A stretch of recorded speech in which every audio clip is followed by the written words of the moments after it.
될 수도 없을 것 같기도 하고. 이게 50% 넘고려면 3%? 야, 거의 모른다는 얘기죠? 유명한 박사마을에는 무엇이 있다? 뭐가 있을까요? 유명한 박사마을엔 꼭 있다는 그 비밀을 찾아라. 대한민국 10여 개의 박사마을 중 대인원을 배출한 곳만은 선정. 무조건 가보는 거야. 그 첫 번째 종착지는 국내 최초로 많은 박사를 배출해 박사마을 중 으뜸으로 손꼽히는 임실군 삼계면. 왠지 시한속을 풀면 선비들이 논일 듯한 이 마을이 맞나 싶던 찰나, 여기는 박사의 고장 삼계면이요. 말없이 힘주고 서 있는 비석 발견. 도대체 박사가 얼마나 많길래 소문 한번 시끌벅적한 건지 무엇이든 물어보세요. 친절한 면사무소 직원의 도움으로 이곳에서만 볼 수 있다는 박사 명부 대공개. 어디 보자, 허걱 105명이나 된다고라. 진짜 박사 많다. 아이고. 박사가 많고 보니까 박사를 배출하면은 연락이 옵니다, 우리한테. 면 내에서는 그 전국에 제일 많이 박사를 배출한다, 그렇게 좀 돼 있어요. 그래서 그중 세 집에 한 집 걸로 박사가 나온다는 마을을 찾았다. 아무도 안 계세요? 아니, 이렇게 한방눈이 오는 날 반일하러 가신 것도 아닐 테고 다들 어디 가셨디야? 계세요? 에이, PD 양반, 남의 문을 벌컥 열고 그 성질 급하네. 아이고야. 아니, 아이들뿐이네. 어떻게 박사 마을이 된 거죠? 마을 회관으로 가보시면 알아요. 아 거기 가면 이유를 알 수 있어요? 예. 마을 회관에 가면 알 수 있다. 드디어 비밀 추적 단서 하나 획득. 괜시리 떨리는 마음 진정시키며 조심스럽게 들어가 보는데, 아니, 그런데 회관에 오면 비밀 단서가 있다더니 말도 없으시고 옆만 만드시고. 아니, 그럼 혹시 여시 비밀? 다 나왔어? 이게 무슨 엿이에요? 썰려. 예? 썰려. 박사도 만들고 손자도 이제 가르치는 거지, 이거 팔아서. 허나 엿 팔아서 박사 만들었다는 게 비밀이라는 건 좀. 어머니 아드님도 박사님이세요? 예. 무슨 공학 박사. 그런데 신기한 건 그렇게 해서 공학 박사 아들을 키워냈고, 연락이 끊어. 김기남 할머니도 엿을 팔아 시동생을 문학 박사로 졸업시켰으며, 이순남 할머니도 엿을 팔아 조카를 물리학 박사로 키워냈다는 사실. 그렇다, 이들의 공통점은 엿을 팔아서 박사들을 배출해낸 것이다. 한 집안이 박사가 몇 명. 여기 박사가 유명해요. 여기도 유명해요. 아, 이것도 유명하고 박사님도 유명하고. 말씀인즉 박사가 나는 곳엔 엿이 있다는 말인데, 그런데 왜 하필 엿일까? 빨리 내보내. 그렇다면 혹시 이 엿 안에 또 다른 비밀이 있는 건 아닐까?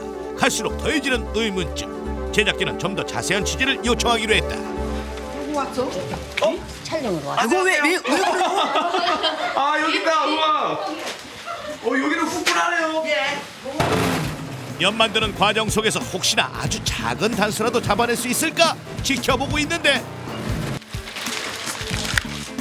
기계로 여러 번 찰지게 반죽한 끝에 일일이 수작업으로 또 엿가락을 느리는가 싶더니, 느린 엿을 작은 구멍을 통과시키며 바깥의 차가운 기온으로 순간 굳히기 들어가고 나선 끝이란다. 엿을 만드는 비법 속에 비밀이 있다고 하기에 좀 민망스러울 정도로 그 과정 한번 단순한데, 그때 제작진의 뇌리를 스친 단서 하나. 아이고야. 좀 전에 방문했던 집에 아이들 손에 들려져 있던 저것이 바로 엿. 그렇다면 혹시 엿을 팔아서가 아니라 엿을 먹여서 박사로 키운 건 아닐까? 그래서 다시 그 집을 찾았는데, 일반 가정집에서 그저 단순히 엿을 만들어 먹겠다고 고아놓은 갱엿들의 양이 가히 놀랄 정도다. 그러다 보니 일상 주전부리가 엿이 될 수밖에 없다고. 그렇다면 엿을 먹으면 박사가 된단 말인가요?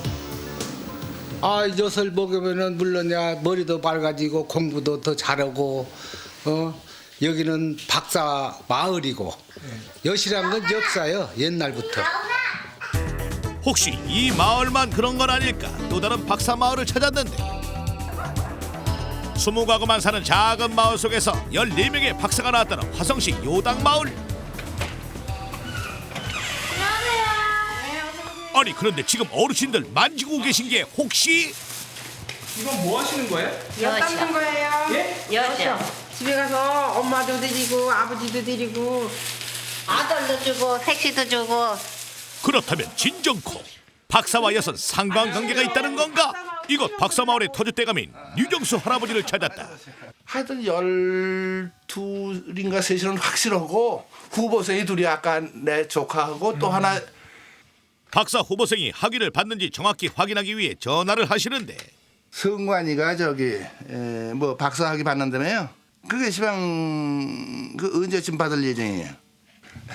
거기도 이번에 학기 만에 나올 거래요. 요당 1리는 전주 류가의 집성촌. 확인하기 위해서 이 족보를 또 받았지. 집성촌이다 보니 족보 하나에 그 마을의 박사들이 다 기록되어 있다고 한다. 의학 박사 유계희 신경외과 원장. 이제 요게 네 시대. 이번엔 박사 학위를 받을 사람까지 박사 과정으로 정확히 기록이 돼 있는데 2월달에 탄대는 애지. 소르본느 대학 불문학 박사 대학 강사. 몇 가구 안 되는 작은 농촌 마을 안에서 계속해서 배출되는 박사들이 자랑스럽기만 한 할아버지. 할아버지는 이곳 박사들도 역과 관련이 있다고 말씀하신다. 11, 12. 당분을 이제 섭취할 기회라는 것이 여수로다가 보충이 이제 하는데 우수한 그 당분으로서는 엿이 좋을 거라고 생각해요. 엿의 당분이 두뇌에서 도대체 어떤 작용을 한다는 것이죠? 네, 엿에는 그 메가당이 상당히 풍부한데요. 메가당은 우리 몸에서 포도당으로 바뀌어서 혈당을 높여주게 됩니다. 그러면 두뇌는 혈당을 먹이로 씀으로써 상당히 활발하게 기능을 할 수 있게 되는 거죠. 바로 엿에 들어있는 메가당이 두뇌 혈행을 활발히 도와 공부로 소비된 당분을 보충해준다는 말씀. 거기에 다른 식품보다도 당질이 풍부하다고 한다. 그런 좋은 엿을 이곳 요당 내에서 매년 겨울만 되면은 주전부리로 만들어 드신단다. 버글버글 끓고 있는 이것의 정체는 엿이 되기 전 단계인 조청. 그 달짝지근따끈한 조청을 바로 떠내 떡에 찍어 먹으면 추위가 사르르르르르르 녹는 기분이라는데 하우 침 꼴깍 넘어간다. 조금만 더 하면 엿 된다고. 오케이? 엿이 돼. 아하, 완전히 졸여진 조청은 점성이 강해져 떨어지지 않고 찬 기운에 식히면 바로 입안에서 살살 녹이며 머리가 맑아질 듯한 엿이 된다고 한다. 하지만 요당리 마을 어르신들은 엿을 그냥 식히는 게 아니라 콩가루 위에 엿을 부어 그 둘이 서서히 어우러지게 시간을 두고 자연스레 식혀 드신다고 하는데 엿의 효능뿐만이 아닌 고소한 콩의 효능까지 보겠다는 심사. 온갖 정성에 온갖 영양가에 한겨울나는 최고의 주전부리라 아니할 수 없는데 이것을 매일 먹고 자란 사람들이 대부분 박사학위를 땄다는 사실이 아무리 생각해도 신기할 따름. 지금 못생겨 나올 거예요. 그래도 이건 정말 우연의 일치일 뿐 다른 박사 마을엔 엿이 아닐 수도 있지 않을까. 그래서 진짜 마지막으로 한 번 더 다른 박사 마을을 찾았는데 사전에 찾아간 마을에도 있었던 조청을 타리던 솥. 혹시 이것도? 엿을 이걸 삭혀가지고 그 물을 데려가지고 엿을 만들어요. 조청을 만들죠. 와, 진짜 박사 마을끼리 짠 것처럼 다들 공통적으로 엿을 만들어 먹는 풍습이 내려오고 있었다. 이곳은 이미 엿 때문에 박사가 많이 나왔다고 입소문이 퍼져 아예 만들어서 판매까지 하고 있었는데 지금 이 겨울철이 바쁜 시기라고 한다. 엿물이 삭으면은 달궈가지고 만든 엿이 이 엿이거든요. 기계 하나 안 쓰고 손수 삭히고 고아서 만든 쌀엿. 이것이 박사를 키워낸 기특한 오배.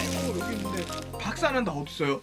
박사님들은 저 연구원에 계시고 공부하러 가셨죠. 저희가 엿만 만들어서 드리고 그 잡수시고 훌륭하게 되셨으니까. 그 기특한 전통 쌀엿 찾아 전국 각지에서 사람들이 찾아오고 이건 이제 결혼식 할 때 쓸. 아, 결혼식 할 때? 귀한 엿이다 보니 엿을 사가는 손님들도 맛보기 위함보단 다 특별한 사연들이 있어 찾아든다고 하는데 그래서 귀한 존재가 된 후로는 주전부리가 아닌 귀빈 대접 받는단다. 줄줄이 나온 박사 덕에 이제는 마을 특산품이 되어버린 엿. 이 엿의 이름도 찾는 손님들이 자연스럽게 만들어준 거란다. 이 엿을 잡수면 아마 박사가 나온다고 해서 박사골 쌀엿이라고 해요. 박사마을의 길을 받아온 엿으로 좋은 일이 생기길 기원하는 사람들. 10월 달이나 11월경 그때는 시험 기간이라 좀 나가고 또 크리스마스랄지 양력설이랄지 구정이랄지 그럴 때는 선물용으로. 엿이 수험생들의 두뇌에 좋다는 사실은 예부터 전해져 내려오는 이야기 속에서도 알 수 있는데 바로 조선시대 과거 시험을 준비하는 집에서는 엿 보는 단내가 그득했댄다. 과거 시험 보러 갈 때나 또 시험 보러 갈 때 잘 붙으라고 또 엿을 구워서 싸주기도 하고 이웃집 집에서 엿을 구우고 그랬죠. 조선 왕실에서 최고의 영재 교육을 받던 왕세자들도 엿을 가까이 했다는 기록이 있는데 공부를 하기 전 조청 2숟가락을 먹어 뇌에 영양분을 공급, 두뇌 기능을 활성화시켰다고 한다. 부드러운 엿이나 조청을 왕자나 왕세자들에게 먹었다는 기록이 있고요. 보통 아침에 5시에서 7시 사이가 뇌 활동이 아주 원활한데 아침에 자고 일어나면 사실 뇌의 영양이 좀 부족하잖아요. 이랬을 때 조청이나 엿을 좀 먹게 되면 금방 뇌에 전달돼서 뇌 활동이 원활하니까요. 중요한 시험이 있을 때면 엿을 붙여 합격을 기원하는 사람들. 이게 다 엿의 효능에서 비롯된 풍습은 아닐까 싶은데 박사들이 공통적으로 즐겨 먹었다던 엿. 허나 그들을 진정 박사로 만드는 건 스스로의 열정과 노력이 더 컸기 때문이 아닐까.